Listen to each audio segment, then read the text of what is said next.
ठीक है। ट्रिग्नोमेट्री जो वर्ड है आपका 3 ग्रीक वर्ड से मिलकर बना हुआ है, ट्रीगोन प्लस मेट्रॉन। ट्रिगोनोमेट्री हम ट्रिग्नोमेट्री बोलते हैं, नाम इसका ट्रिगोनोमेट्री है। ट्री मतलब ट्राई, गॉन मेट्रॉन।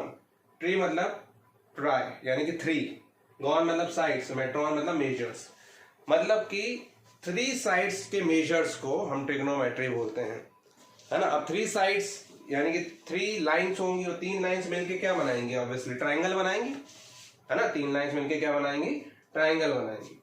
लेकिन ट्राइंगल भी कौन सा होना चाहिए, सिर्फ और सिर्फ राइट एंगल ट्राइंगल। तो ध्यान रखिएगा बच्चों, जो आपका ट्रिग्नोमेट्री होती है वो सिर्फ और सिर्फ किस पे लगती है, किसके लिए एप्लीकेबल है, राइट एंगल ट्राइंगल के लिए। राइट एंगल ट्राइंगल आप जानते हो, जिसका एक एंगल 90 डिग्री होता है उसको हम राइट एंगल ट्राइंगल बोलते हैं। तो ये सपोज मैंने बोल दिया ABC एक ट्राइंगल है जिसमें से एंगल B जो है वो कितना है, 90 डिग्री है। तो आप बोलोगे ABC is a right angle triangle at angle B। ठीक है, इस पे आप ट्रिग्नोमेट्री लगाओगे। तो देखिए 3 साइड्स हैं, AB, BC और AC। क्लियर। और इसके अलावा, है ना, इस B के अलावा बाकी 2 एंगल भी हैं यहाँ पे। एक एंगल C है जिसको आप एंगल C ऐसे लिख सकते हो, एक एंगल A है जिसको आप एंगल A ऐसे लिख सकते हो, और B तो 90 डिग्री है। और तीनों एंगल्स का सम क्या होता है, 180 डिग्री होता है। Angle A plus angle B plus angle C, है ना। इस पे आप पाइथागोरस थ्योरम भी लगाते हो। आपको ये भी पता है कि सिर्फ पाइथागोरस थ्योरम जो होता है PGT, वो भी ओनली अप्लाई, है ना, is only applicable for right angle triangle, है ना। राइट एंगल ट्राइंगल के लिए ही क्या होती है, वैलिड होती है, एप्लीकेबल होती है। कौन, PGT। यानी कि PGT पाइथागोरस थ्योरम भी सिर्फ इसी पे लगता है, राइट एंगल ट्राइंगल पे ही लगता है। ठीक है, तो हम पाइथागोरस थ्योरम भी लगाएंगे इसमें।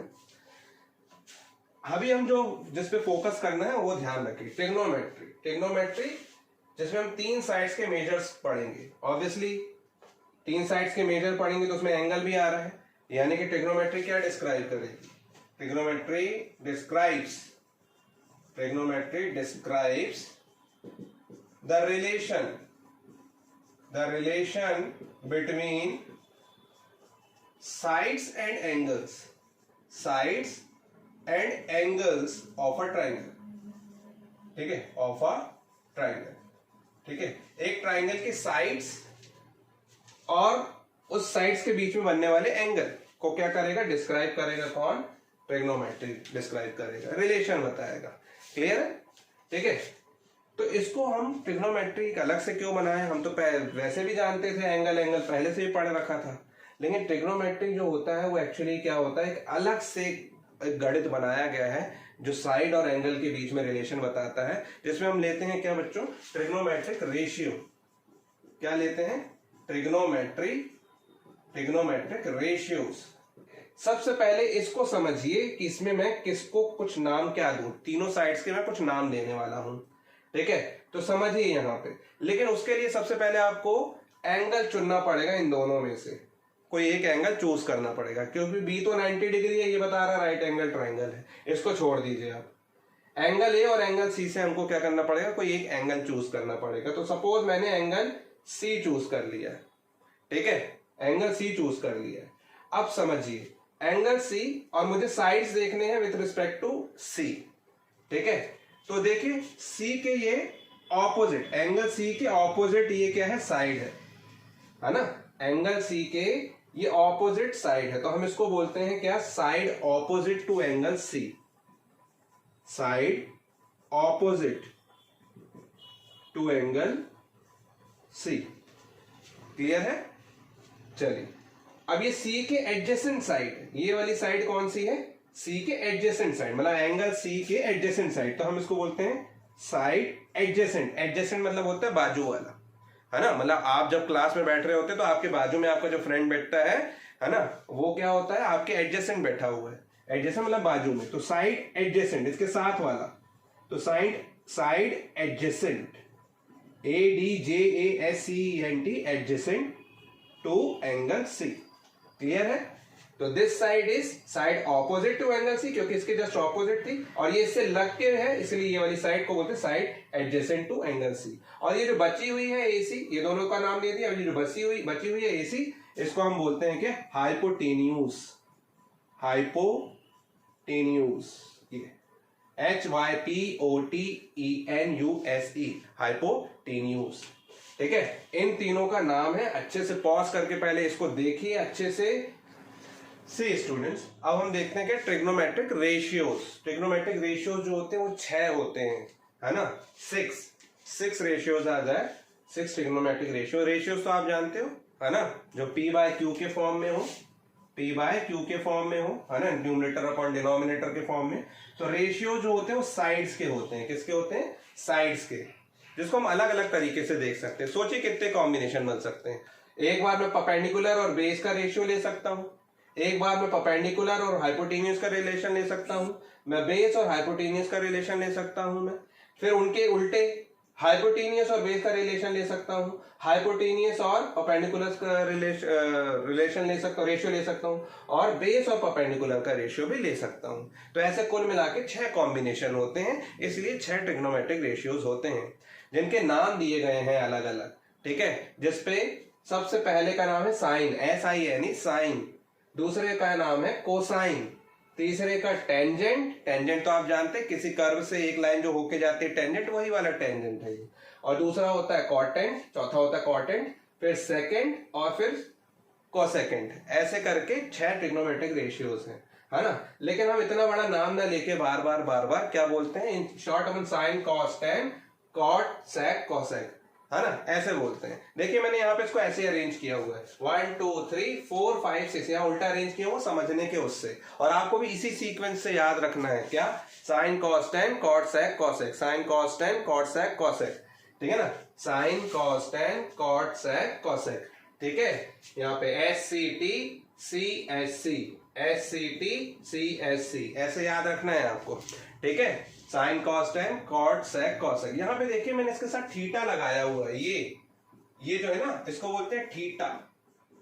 थीटा यहाँ आप एक एंगल से रिप्रेजेंट करते हैं, बार बार सी ना बोल के आप यहाँ क्या बोलोगे, थीटा। मैं ये वाला एंगल ले रहा हूँ, इसके रिस्पेक्ट में राइट एंगल ट्राइंगल लिया हुआ है मैंने।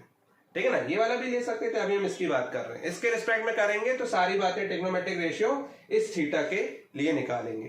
ठीक है, ये थीटा क्या है, एंगल बता रहा है यहाँ पे। ठीक है ना, 36 डिग्री हो सकता है, 40 डिग्री, 45 डिग्री हो सकता है, 60 हो सकता है, 90 डिग्री हो सकता है। हम 5 एंगल्स के लिए पूरी पढ़ाई करेंगे, 10 ये आपके 10th क्लास में फिलहाल, है ना, ट्रिग्नोमेट्री। एक 0 एंगल, 0 डिग्री एंगल, एक 30 डिग्री एंगल, एक 45 डिग्री एंगल, एक 60 डिग्री और एक 90 डिग्री, है ना। 1 2 3 4 5, ये 5 एंगल्स पे हम सारी बातें करेंगे। ठीक है बेटा, चलिए तो हम सबसे पहले क्या पढ़ने वाले हैं, परपेंडिकुलर और हाइपोटेन्यूज का रिलेशन देखते हैं, मतलब कि रेशियो देखते हैं।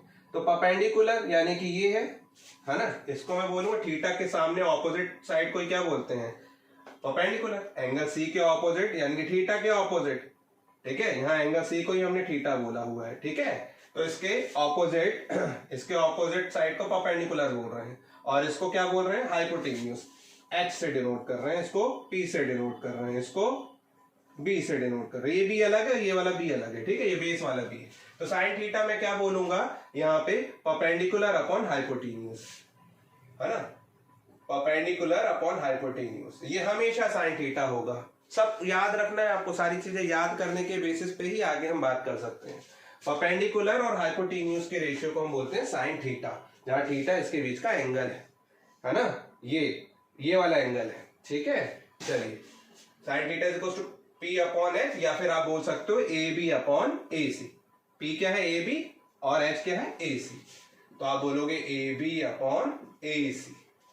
क्लियर है, चलिए कॉस थीटा होता है बेटा क्या, बेस अपॉन हाइपोटेन्यूज, है ना। जब बेस और हाइपोटेन्यूज का रिलेशन लेंगे ना, बेस अपॉन हाइपोटेन्यूज, तो हम बोलेंगे उसको कॉस थीटा, यानी कि BC upon AC, BC upon AC। Clear है, ठीक है। चलिए इन दोनों का रेशियो होगा, इन दोनों का रेशियो हो गया, दोनों में नीचे हाइपोटेन्यूज आ गया। अब अपन परपेंडिकुलर अपॉन बेस ले लेते हैं, परपेंडिकुलर अपॉन बेस, या फिर आपकी बुक में एनसीईआरटी में लिखा हुआ है क्या, side opposite to angle C upon side और एडजेसेंट टू एंगल सी, ऐसे भी लिखा होगा। तो आप ऐसे भी याद करिए, ऐसे भी याद कर सकते हैं, कोई दिक्कत नहीं है। यहाँ हम परपेंडिकुलर बोल रहे हैं, इसको बेस बोल रहे हैं, तो perpendicular upon base is called what, tan theta, यानी कि AB upon BC, AB upon BC। यहाँ हाइपोटेन्यूस नहीं है, ठीक है। तो देखिए यहाँ पे साइन हो गया, कॉस हो गया, tan हो गया, बस आपको यहीं तक याद रखना है, ठीक है ना, यहीं तक आपको क्या करना है, याद रखना है। बाकी कॉट सेक कॉसेक इनके रेसिप्रोकल्स होते हैं। ऑब्वियसली दिस अपॉन दिस हो गया, दिस अपॉन दिस हो गया, दिस अपॉन दिस हो गया, ये रेशियो निकल आए। अब इसके उल्टे ही तो बाकी के 3 कॉम्बिनेशन इनके रेसिप्रोकल्स ही तो है। तो tan का उल्टा होता है बेटा कॉट, इसलिए मैंने इसके सामने ये लिखा हुआ है ना। ये 4 5 6 उल्टा क्यों लिखा है, क्योंकि tan का उल्टा कॉट होता है, कॉस का उल्टा सेक होता है, साइन का उल्टा कॉसेक होता है, यानी कि रेसिप्रोकल। यानी कि कॉट थीटा, कॉट थीटा क्या होगा बेटा, कॉट थीटा होगा क्या, यहाँ पे tan थीटा क्या, परपेंडिकुलर अपॉन बेस, तो कॉट थीटा क्या होगा, बेस अपॉन परपेंडिकुलर। क्या होगा, बेस अपॉन परपेंडिकुलर। बेस यानी कि क्या, BC अपॉन परपेंडिकुलर यानी कि AB, उल्टा इसका। देखिए यहाँ पे AB अपॉन BC था, यहाँ BC upon AB, this upon this कर दिया तो कॉट थीटा हो जाएगा, tan थीटा का रेसिप्रोकल। क्लियर है, यानी कि मैं यहाँ पे क्या लिख सकता हूँ, tan theta equals to what, 1 upon cot theta, ये रेसिप्रोकल हो गया इसका। Similarly sec theta, sec theta इसका रेसिप्रोकल होगा, है ना। सेक थीटा क्या होता है, इसका रेसिप्रोकल होता है किसका, कॉस थीटा का। यानी कि ये अगर बेस अपॉन हाइपोटेनियस है तो सेक थीटा क्या होगा, hypotenuse upon base, hypotenuse upon base, जो कि उल्टा हो जाएगा AC upon BC, AC upon BC, है ना।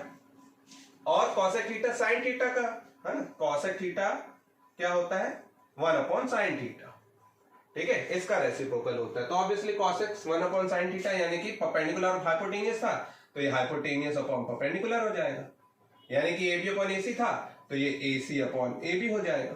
तो समझ में आ रहा है ना। ये यहाँ पे हमको सिर्फ साइन कॉस और tan को याद रखना है। कॉट tan का उल्टा है, सेक कॉस का उल्टा है, कॉसेक साइन का उल्टा है, बस साइन कॉस tan याद रखिए, कॉट सेक कॉसेक अपने आप बन जाएगा।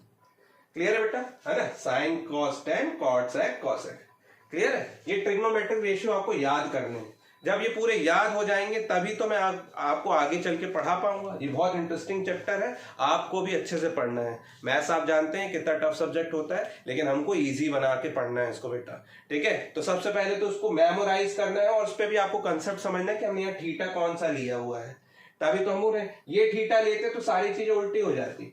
ये अगर आप यहाँ थीटा लेते तो ये परपेंडिकुलर होता, ये बेस हो जाता, उल्टा हो जाता ना, इसको भी समझना, ठीक है। फिर कल मैं इसी के बेसिस पे क्वेश्चंस करवाऊंगा आपको, ठीक है, और कुछ क्वेश्चन मैं आपको दूंगा करने को, आपको बताना है वो करके, ठीक है बेटा। आज के लिए इतना ही, थैंक यू।